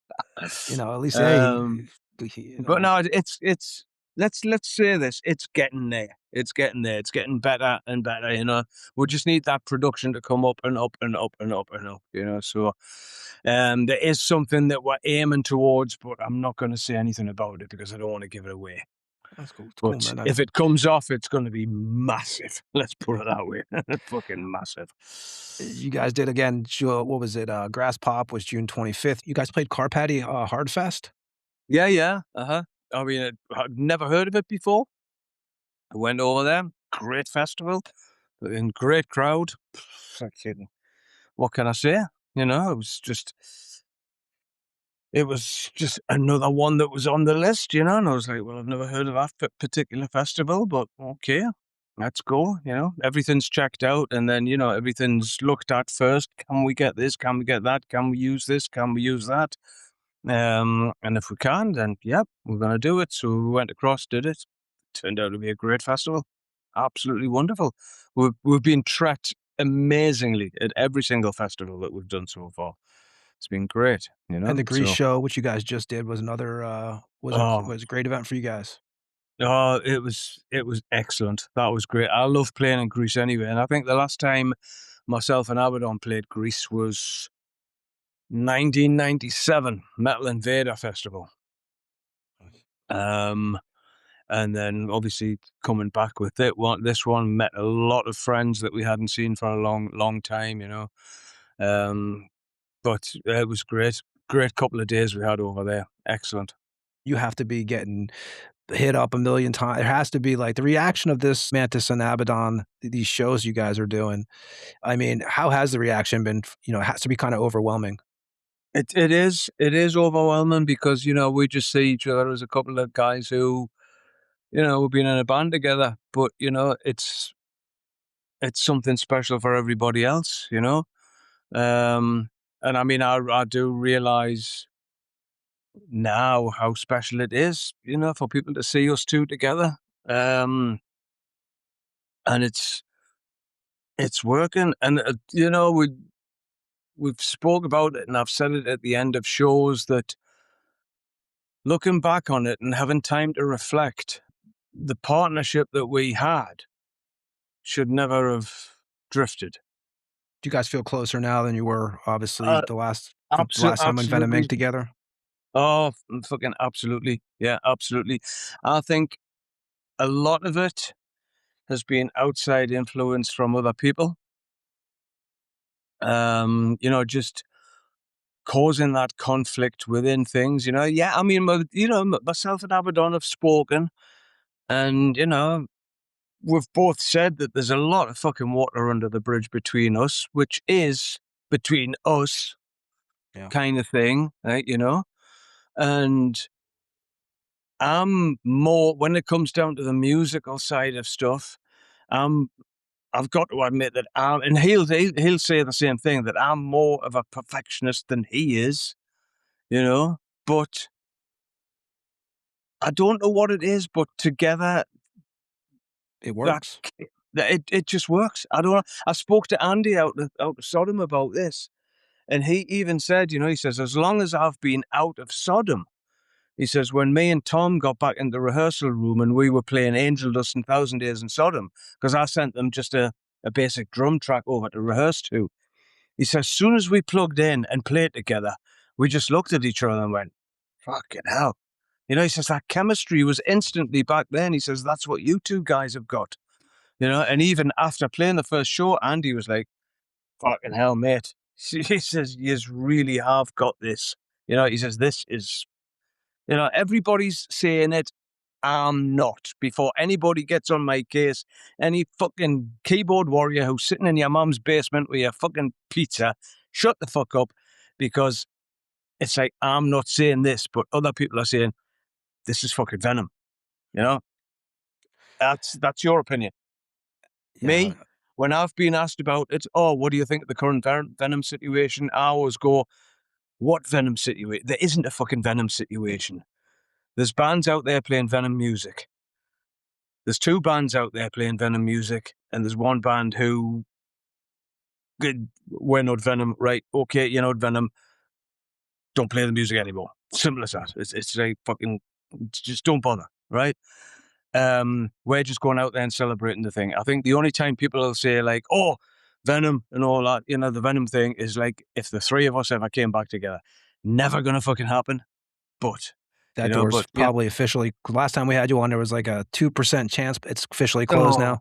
Nah, I can't see it happening. No, I can't see that happening.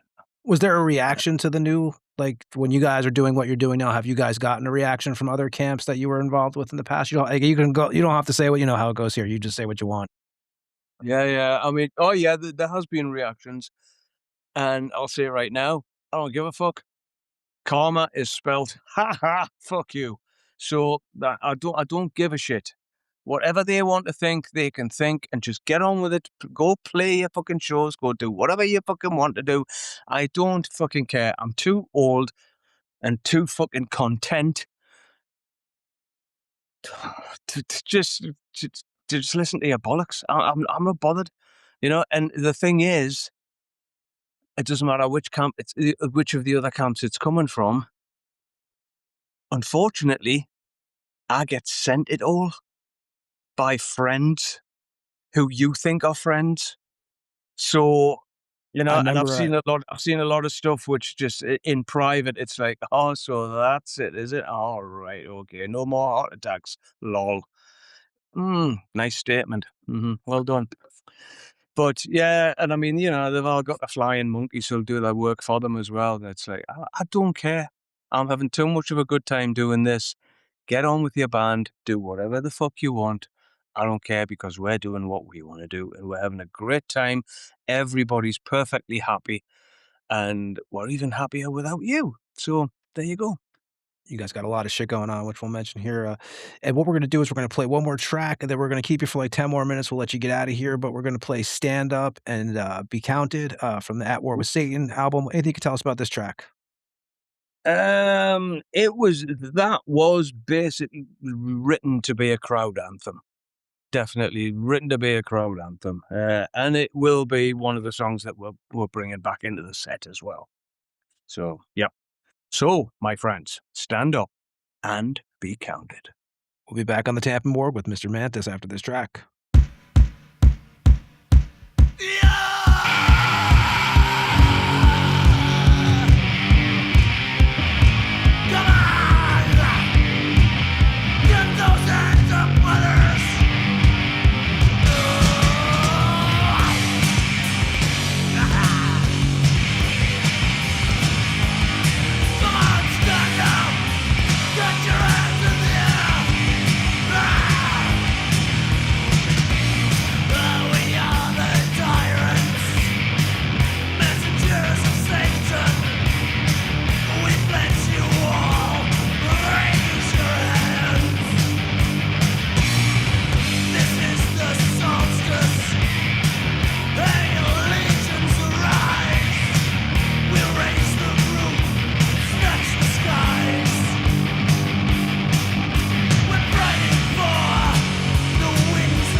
and that was Venom with Stand Up and Be Counted.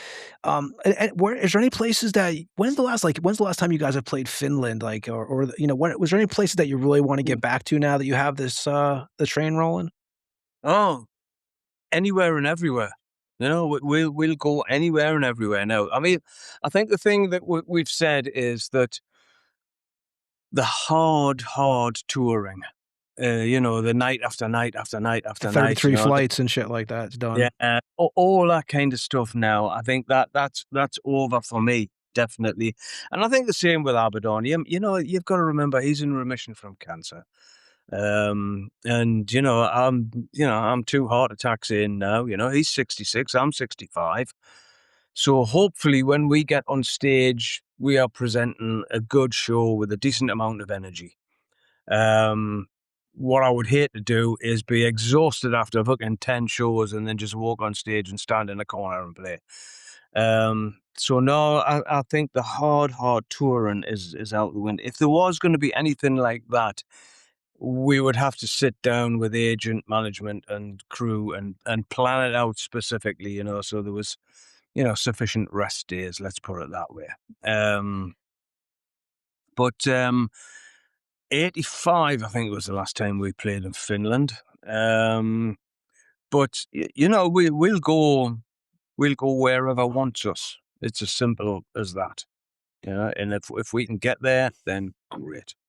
How does that work with, like, is there a certain rule, like, "Hey, we can't, like, be booked on the same like, obviously, out of the 3 bands that have this that, you know, kinda had the same, you know, history a little bit back and forth, is there, like, a thing where, "Hey, we don't wanna be on the same festival?" Is that kind of a deal with all 3 bands? You guys don't wanna, like the 3-day festivals, like, you know, if you're gonna have this one, we're not gonna do it. Personally, I don't care, but I don't think any festival would do that anyway.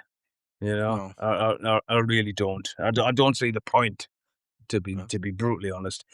But you know, if it happens, it happens. I don't give a fucking shit. You know, whatever happens. Do you even listen to, like, when say the previous bands put out, like, I know what, Venom put out the album this year, the Into Oblivion. Do you even listen to those records, or you just kinda you haven't heard when's the last Venom record that you actually listened to, would you say? That I listen to. The ex. Are you talking about original lineup or just any Or, fucking? yeah, did you check anything out after you left, or were you checked out? Nah. I wasn't bothered. Nah, I wouldn't say that I've heard the whole of Calm Before the Storm. I definitely haven't heard. I've heard a snippet of what was the track called "Lay Down Your Souls" from the new Venom album, the Kronos album, fucking Into Oblivion or whatever it is. I've heard a snippet of that, but no, I don't go. I mean, I was sent the album. Somebody says, "Oh, here's the new Venom really? album." I was like, thanks very much. I haven't listened to it. I never went and checked it out. I never went to the download site or anything like that. I wasn't bothered. So no, I haven't heard it. And same from any of the other fucking outfits. You know, it's like, you know, it's like when, especially with the other ones, you know, you get all these bloody arguments with people going, yeah, but they're playing their own original material now. And it's like this, yeah, okay, then so they played the whole of Harvey, did they? Well, I'll tell you something right now. I wrote the whole of fucking Harvey, so there you go. It's like, but no, I'm not interested in, I'm honestly not in, they're more interested in what I'm doing than I'm interested in what they're doing. I don't care. It's like, you know, I said in a statement ages ago, it's like, I don't want to be kicking shins in the playground with you anymore. I don't care. Right? So you can go and play every toilet on the planet or every arena on the planet. It does not impact my life. I don't care.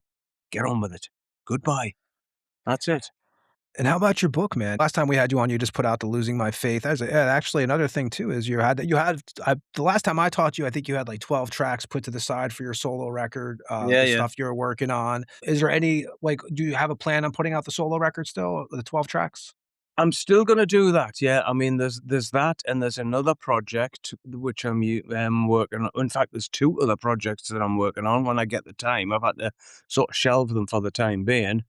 The other 2 projects that I'm working on are really interesting. I got right into them before all this stuff kicked off. But yeah, the solo stuff, yeah, I still plan on putting that stuff out. even if it's just a limited run vinyl or anything like that. And yeah, I mean, because it's music that's in my head, and if I don't get it out of here and onto the hard drive, it drives me crazy. You Yeah, know, you were all these singing on it ideas. too, man. You know, you were Yeah. Well, I'm yeah. trying. Yeah, I'm you were doing it. trying. Hey, man, it sounded good. Um, and the book, you know, before we let you get out of here, I do want to mention the book. Is the book Yeah, still in the works? it's still in the works. In fact, David Vincent was on my case when we were away. When's this book coming out, boy? And I was like, fucking hell. So straight away, David messaged somebody, said, I'm going to message somebody right now. And then he showed me the reply. And it's actually a journalist that I've known for many, many years. So I've got to get in touch with this journalist who's also an author. He's had a lot of best-selling rock and metal books. So I've got to get in touch with him. It's a guy called Joel McIver. Okay. He's done Metallica and Slayer, and he's done a ton of stuff. So on the fear of getting my ass kicked by David Vincent, I've got to get in touch with Joel, and we've got to talk about doing this book. So it will come. It will come, definitely. Yeah. There's two little stories I want to ask you about that I don't think we covered on the last episode. What was the truth about the false attack during the interview you guys did at Radio Metal? Because like, wasn't there like some staged with DJ Alan Robinson? You got Yeah, it was all set. I mean, there was this ongoing thing between us and Alan Robson for years and years and years. But it was never anything nasty or vindictive, right? He just didn't like the music we were doing, and we thought he was, just playing all this AOR chick rock, and he supported every band in Newcastle apart from Venom. So anyway, our manager at the time, Eric Cook, bless him, he got in touch with Alan. He says, look, why don't we just set something up? And we can make it quite spectacular, it can erupt into an argument. We'll work it out, blah, blah, blah. So anyway, that's what it was. And I mean, it made national newspaper. It was on the news. It was fucking all over the place. My mother didn't leave the house for 2 weeks because fucking people going, "Oh, is that your Jeffrey?" I was like, "Fucking hell!" But yeah, I mean, we went into the studio, and it was like Alan was like, "Okay, so you can throw this, you can turn this upside down. Don't pull that out because that's a main cable. Fucking, you just do." But yeah, it was all staged at the end of the day, and we shook hands and got a taxi home, and fucking. It was all played out, and nobody said anything for fucking years. Everybody thought it was genuine, but yeah, it worked. Let's put it that way.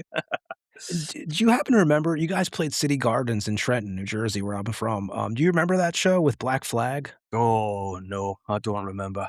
No, That I was a don't long time remember. ago. Yeah. Didn't you do a project with Sebastian Bach too that didn't get released? Oh yes, no, that was that was supposed to be a Venom tribute album many, many years ago, early 2000s, I think. And I went into the studio to record the guitar parts for Die Hard. And then Sebastian came in and he recorded the vocals. And then me and Sebastian went into the vocal booth and we did the back end vocals as well. Funny, during the course of being in the studio with him for the day, I remember him saying to me, he says, "Oh man, you should you should give Kronos a call. You guys should get back together, man. That would be huge." And I said, "Yeah, well, maybe you should call Skid Row, And he went, That's "Hey, never fuck gonna those happen. guys." And I was like, "All right." Like, exactly, yeah. But What no, happened to he that was. track? That track just never I came out? don't know. I think I know someone who might still have it, but it never got released. It never. Huh, It sounded really good actually, but that'd it be never got interesting, yeah. released. Yeah. Huh. But Um, I've got video footage of it in the do studio. yes. Yeah, see, Yeah, that yeah. might be a hidden gem right there, man, because you gotta Bach had some powerful vocals back then. I mean, Oh, yeah, yeah. yeah, Oh, it's great. Really, yeah. really good. Really good.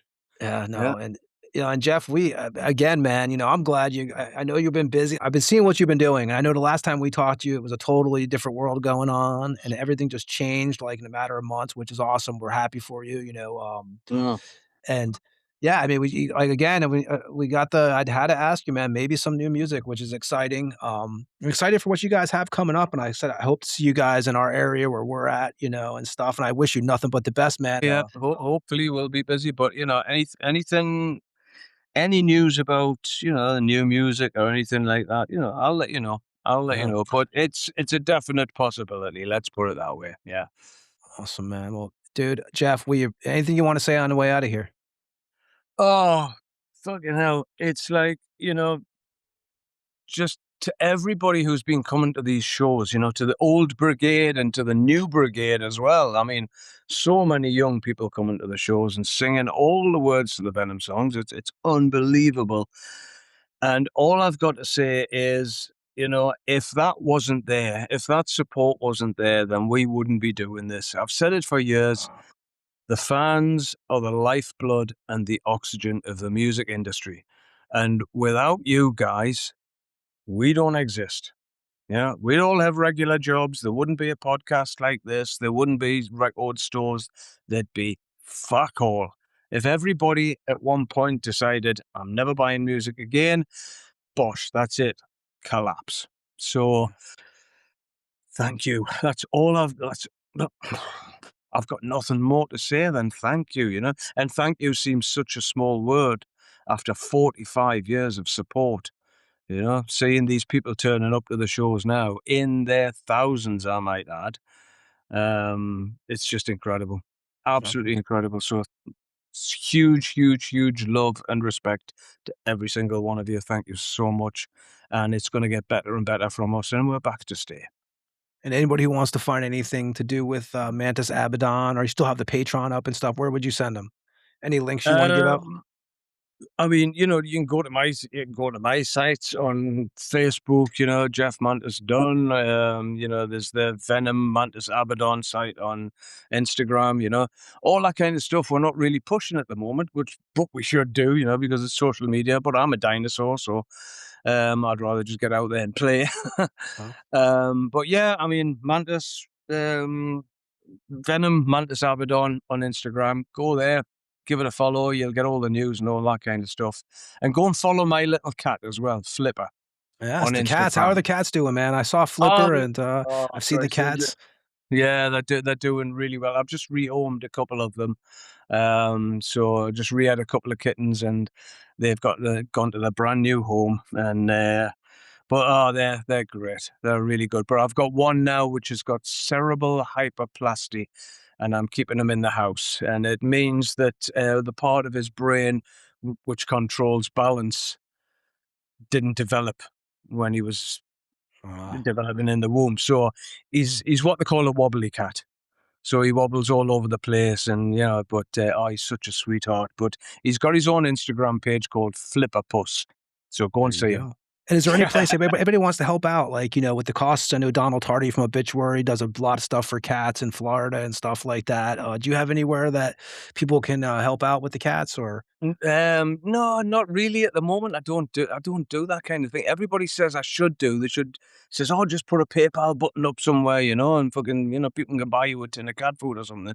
So it's something I'll look at doing, but I haven't really yet. It's just a passion that I've got, and I mean, I cannot see them hurt or in pain or anything like that. It just breaks my heart, And even seeing little Flipper, I mean, we've got to constantly bathe them because, when he goes into his litter tray, he'll fall over into it. Cute little black cat too, Flipper. Yeah. He's definitely a good looking cat, man. And I just love him. Well, Jeff, we appreciate you so much, man. We're going to let you get out of here. We're going to say goodbye to you in a minute. But first, we're going to play Venom's Welcome to Hell. Anything special you could tell us about this track on the way out? It was written in the studio because we didn't have enough material for the album. And that was the one where fucking David Wood said, have you got enough material? We went, yes. And he gave us 3 days to do it. So I had the riff, Conrad had some lyrics, and we put it together, and that was Welcome to Hell. There you go. So, Jeff, we appreciate you and respect you, man. I'll say goodbye to you here in a second. Everybody else, this is Venom, Welcome to Hell from Welcome to Hell. That came out on Neat Records December 1st, 1981. And we'll be back on the Tampa Morgue after this. Thanks again, Jeff. Cheers. Thank you so much.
that was Welcome to Hell, and we are back on the morgue, episode 146 in the books, and what a better way to do it than with Mr. Jeff Mantas Dunn. Ed, how you doing, man? Great. I'm great. What If I would have told you when we started doing this show, hey, dude, we're going to have Mantas from Venom on a couple times in our first couple years, would you believe that? Well, we didn't even know how to fucking turn on the goddamn thing, get this thing recording, really. Yeah, I probably would have laughed at you.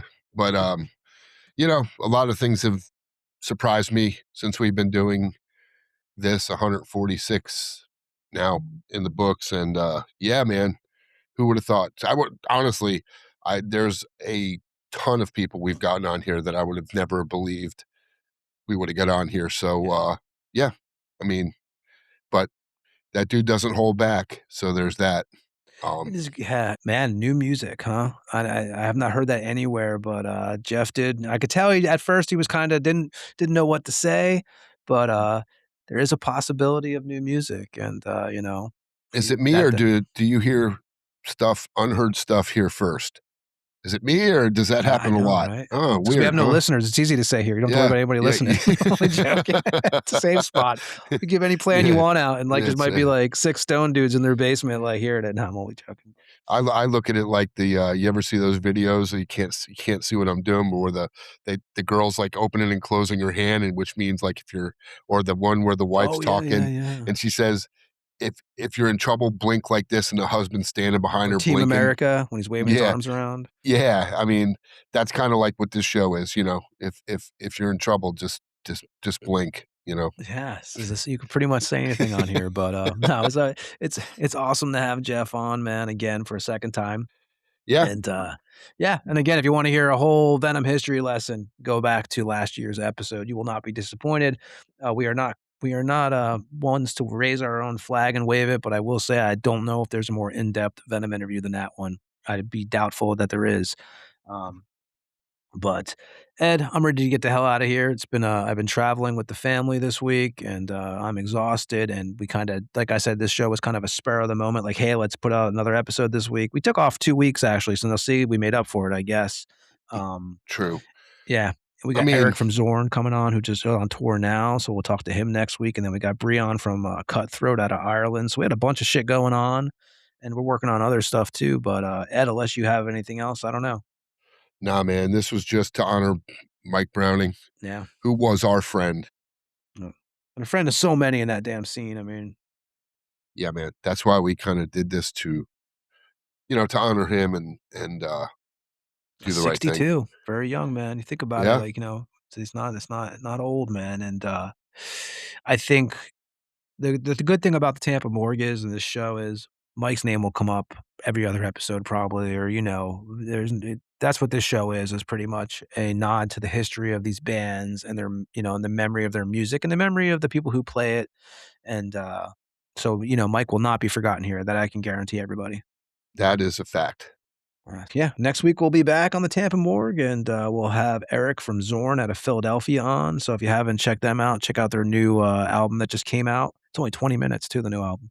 So you can check it out a couple times. You know, but yeah. So everybody, Ed, where can they find us? You can find us at anywhere there's podcasts, man. Apple, Spotify, Amazon, thetampamorgue@gmail.com for all correspondence. Instagram is the place to find us for what's going on and keeping up to date. And as usual, fuck Facebook. Yeah, fuck Facebook. And yeah, Ed, have a good week. See you in a few days back in the studio. Right on, brother. Everybody else, have a good one. Peace. See ya. Okay, guys, this is Jeff Mantas, and you're listening to another episode of the Tampa Morgue, and we shall see you next week. Be there or be square.